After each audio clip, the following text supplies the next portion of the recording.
Dan oke, kembali lagi di channel aku Tony Clips. Di video kali ini masuk servisan dari Bandung ya. Terima kasih telah mempercayakan servisnya kepada saya.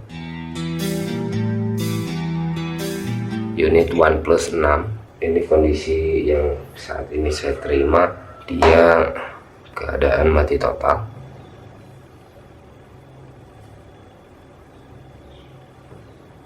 Kalau di PC ini tidak terbaca sama sekali ya, tidak ada tanda kehidupan sama sekali ya. Saya bongkar terlebih dahulu saja untuk mengetahui kondisi unitnya. Nah, ini lemnya masih asli, dan ini unitnya sudah terbuka. Saya lepas dulu pengaitnya ataupun pengamannya.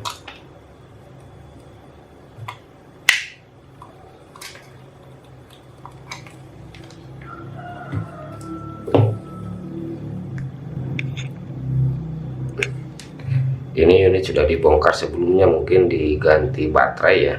Nah, ini baterainya sudah terlihat bekas diganti. Coba saya bongkar total secara keseluruhan.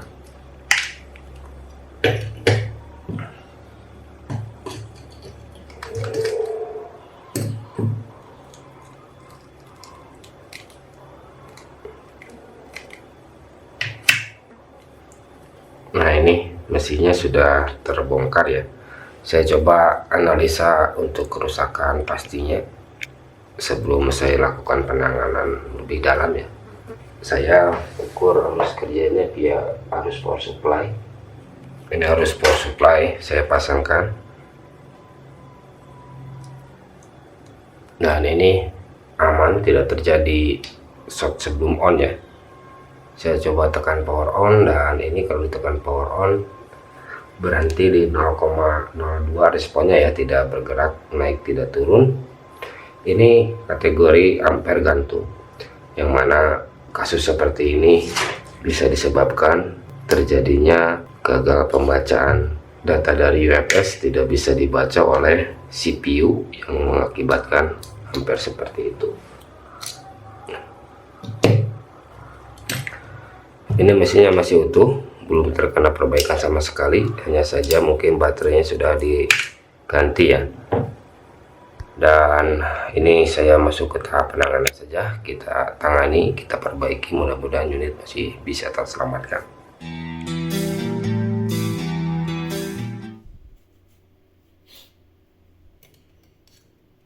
Saya masuk ke tahap perbaikan, yang mana unit ini sudah saya lakukan pendalaman sebelumnya ya. Ini unit mengalami mati total ampere gantung kalau dicek di arus power supply, yang mana sering terjadi akibat koneksi yang terganggu sehingga menyebabkan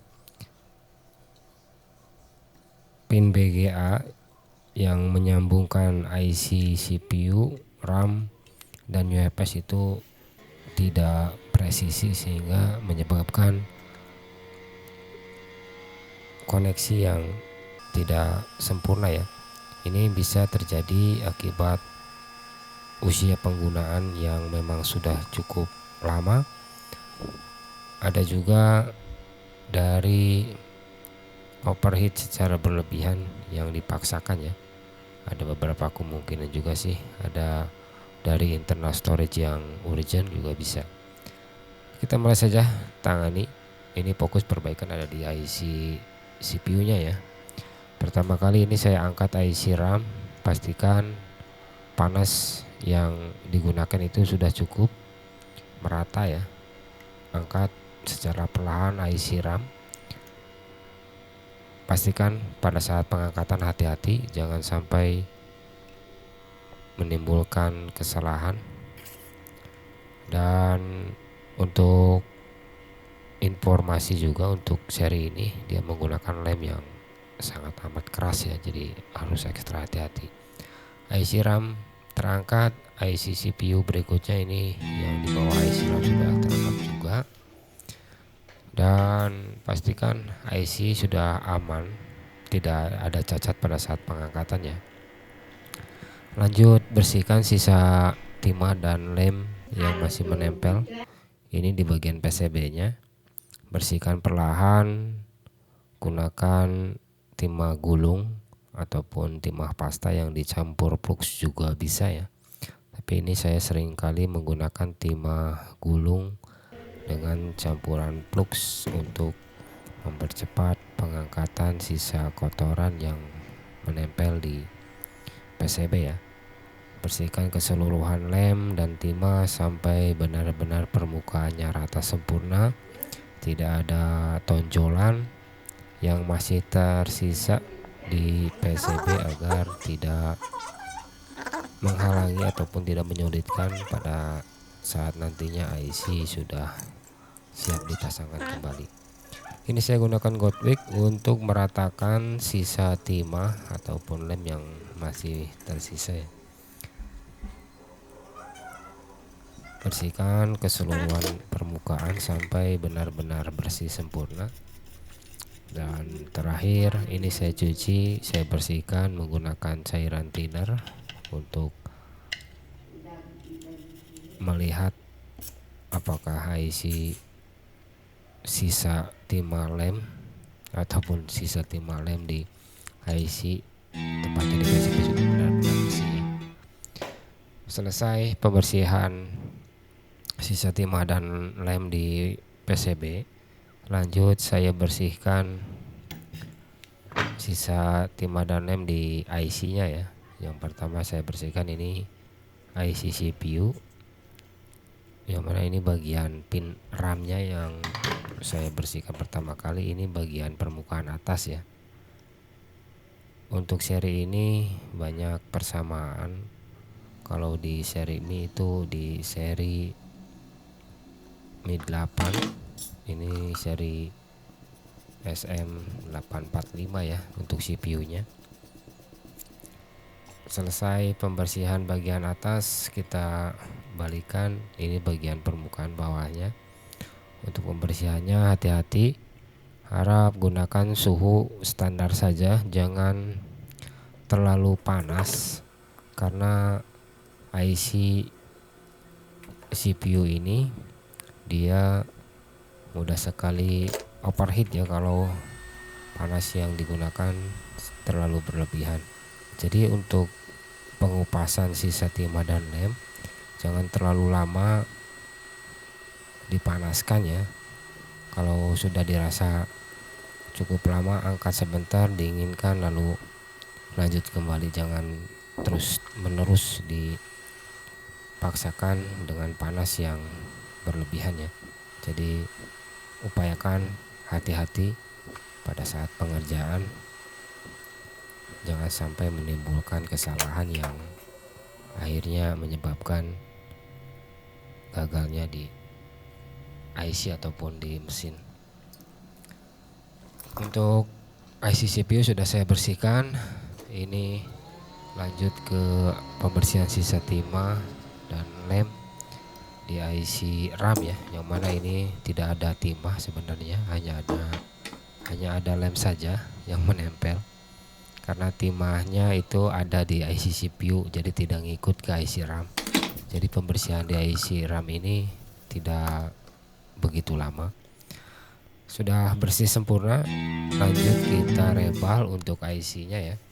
Ini IC CPU sudah bersih untuk permukaannya.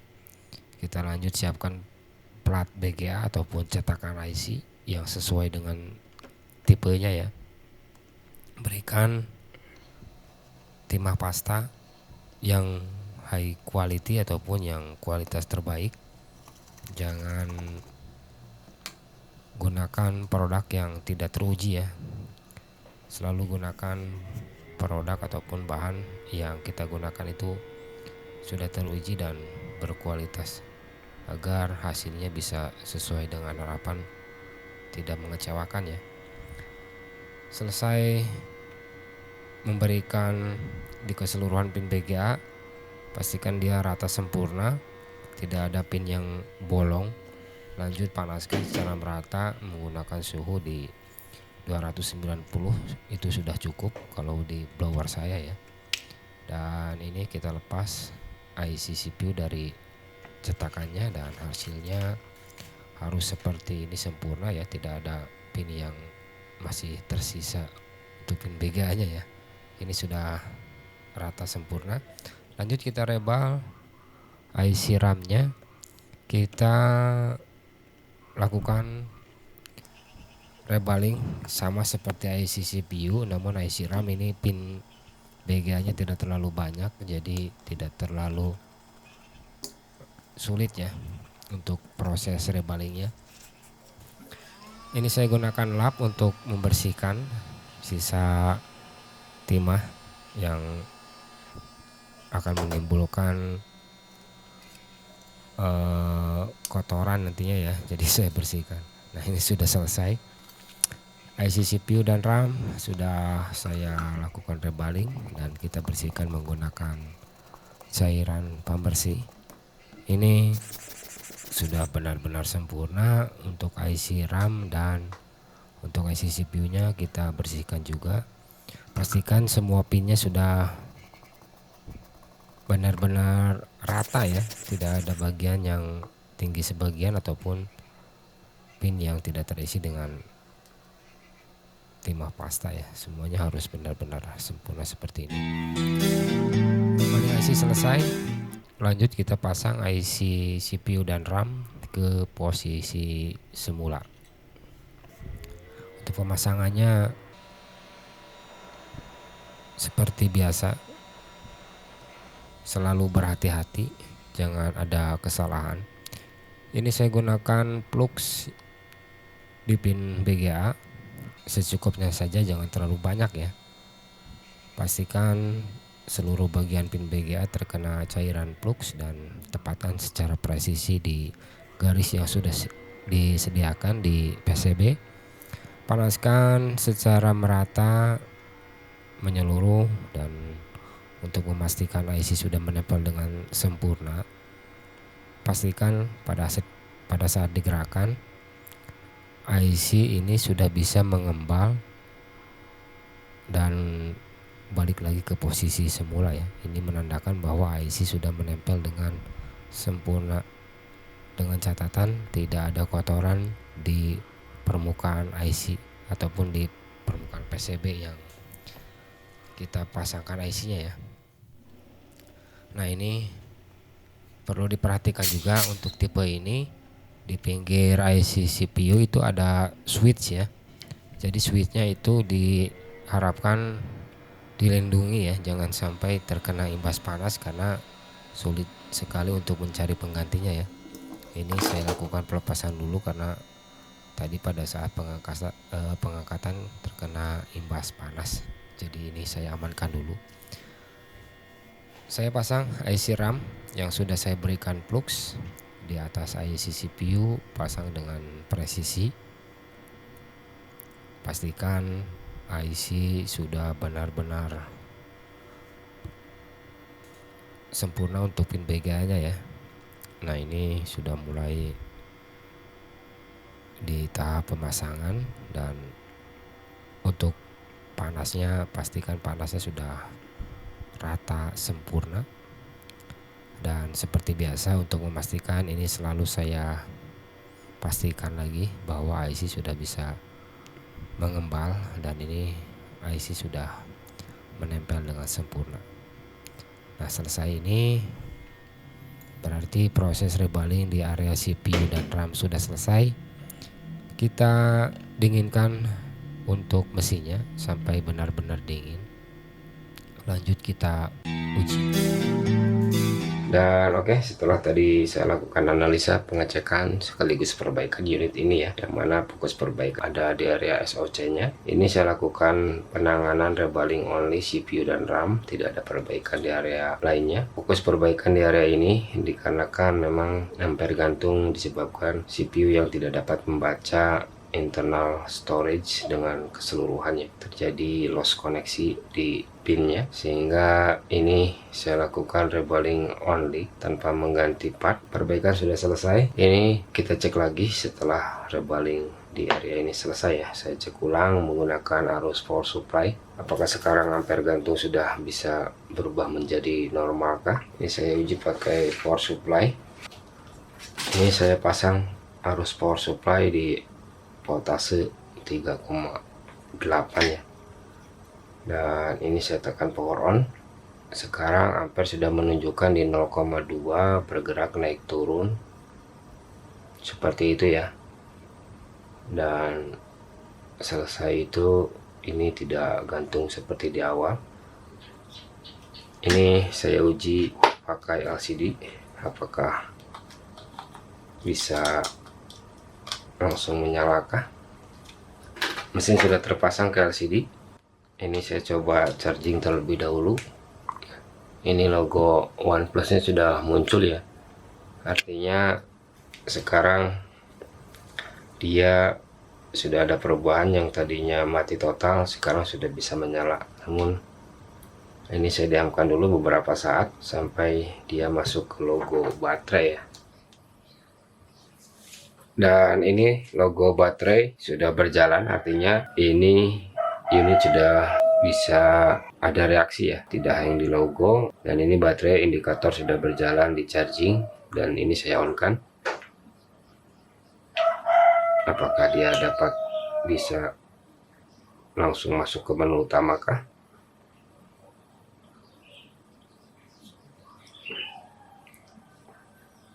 Ini menyala di booting pertama.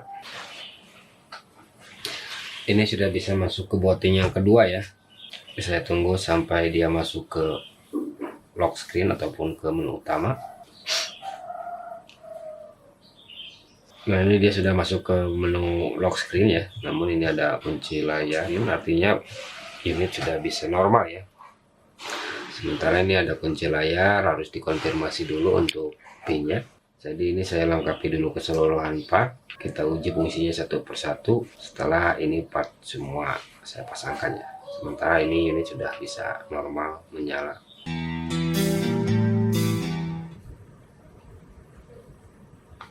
Dan oke, ini unit sudah saya lengkapi untuk keseluruhan partnya ya. Kita mulai uji fungsinya satu persatu. Mulai dari kamera. Ini kamera belakang. Untuk video, cek. Untuk perekam video normal ya. Namun ini tombol volumenya tidak ada, jadi harus dicolok.